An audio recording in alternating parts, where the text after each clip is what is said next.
Oi, Gabriel. Oi para você aí da sua casa. Está no ar mais um Giro Ambiental, trazendo as últimas notícias e discussões do momento sobre o meio ambiente.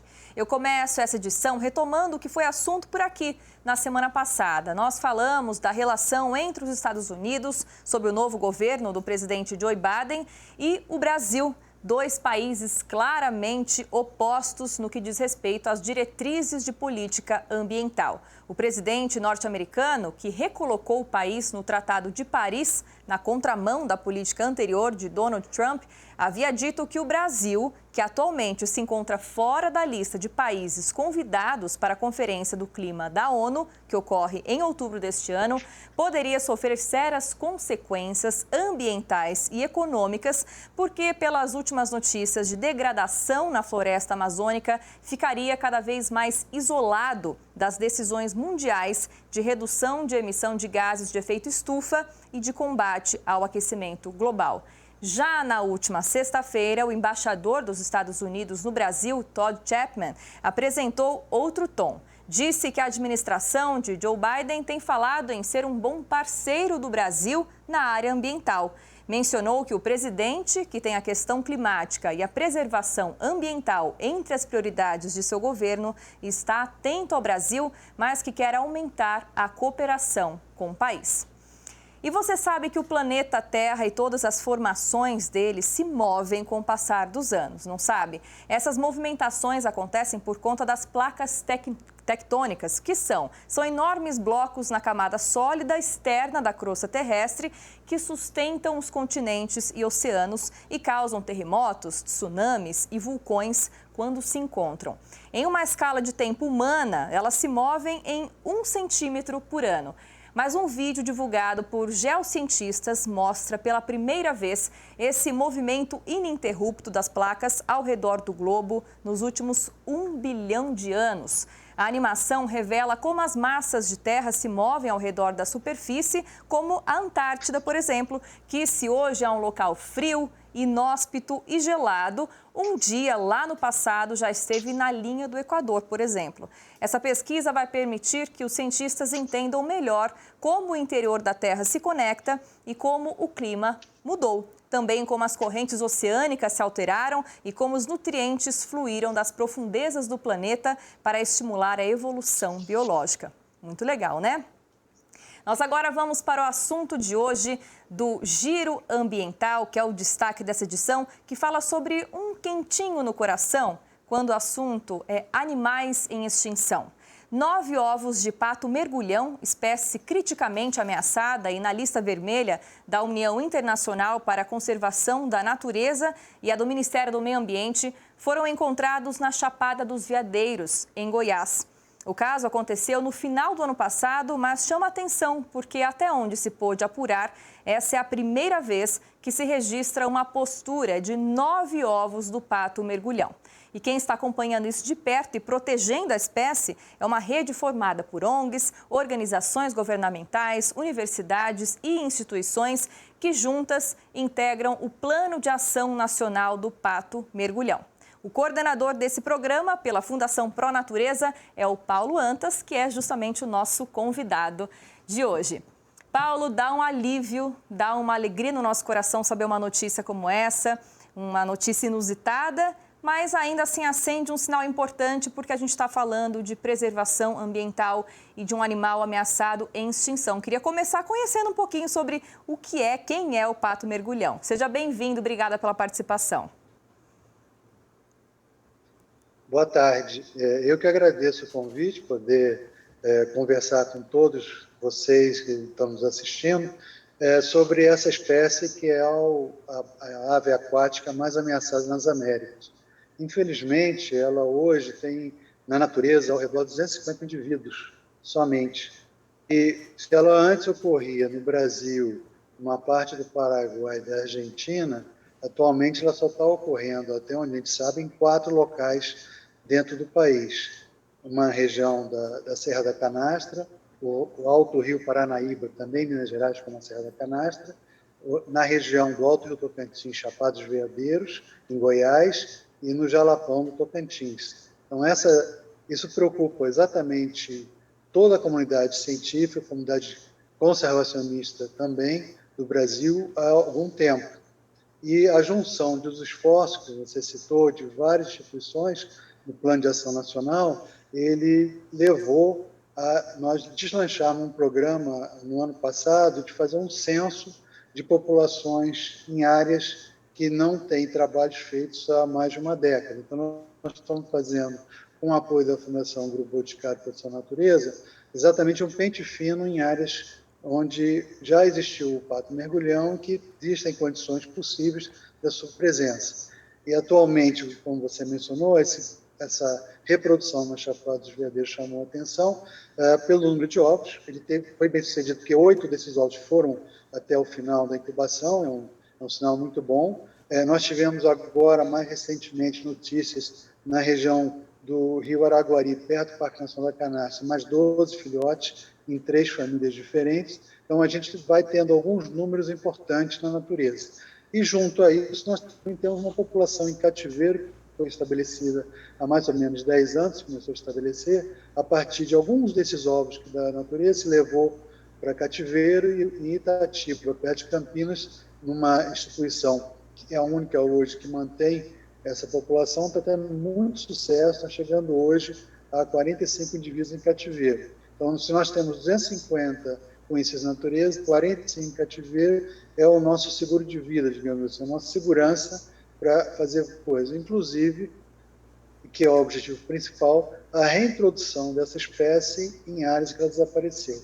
E por que ela reduziu tanto a sua ocorrência? Porque ela demanda a qualidade de água muito boa em rios de correnteza rápida, rios encachoeirados, rios que correm com muita rapidez, e ele vai pescar alguns peixinhos, insetos aquáticos, exatamente nas corredeiras, áreas que a gente mal fica em pé, esse pato mergulha e consegue pegar o peixe embaixo d'água. Então, isso é realmente uma adaptação única e ele exige qualidade de água muito boa, uma coisa que nós, ao longo dos últimos 2 séculos, nós estamos perdendo cada vez mais. Então, ele, por um lado, é um indicador excelente de condições de água, ele é considerado embaixador das águas continentais brasileiras, um título que o Ministério do Meio Ambiente deu a ele na reunião que teve em Brasília há 3 anos sobre conferências das águas internacionais, e isso chama atenção para a espécie e para a proteção do ambiente dela. E esse ambiente, por outro lado, também é importante para nós, tanto pela água que nós precisamos para beber, pela água que nós precisamos para usar na agricultura, para a pecuária, como também na questão de turismo. O Paraíso é um destino turístico conhecido, Serra da Canastra é um destino turístico conhecido. Então, além de tudo, ele também é um ativo turístico importante, porque ele atrai a atenção de gente de todo lugar do mundo. Porque hoje só nós temos aqui no Brasil essa espécie. Desapareceu da Argentina, do Paraguai, da grande parte do sul do Brasil já desapareceu, e hoje só está restrito a essas 4 áreas. Então, nossa busca é encontrar alguma população que, por acaso, esteja perdida nesse Brasil, que é um continente, e também, ao mesmo tempo, tentar aumentar e melhorar a qualidade das populações existentes. Paulo, esse número de indivíduos que atualmente existem no meio ambiente, né, da espécie 250, ele se mantém há muitos anos, o que indica que realmente existe uma dificuldade aí para essa espécie em meio a esses momentos que a gente vive, né, no meio ambiente. Agora, essas solturas de ovos agora, essas posturas de ovos, podem indicar que a gente está caminhando para um novo momento para o pato mergulhão ou ainda vai ficar muito difícil para ele sobreviver? Tem dois pontos críticos. Felizmente, para o pato mergulhão, ele não passou por um problema que algumas espécies ameaçadas possuem, que é a redução da postura de ovos, no caso de aves, a diminuição do número de filhotes que saem em caso de mamíferos, porque fica uma população muito reduzida, começa a ter muita reprodução entre indivíduos aparentados e, só ao longo do tempo, acaba afetando esses fatores de reprodução.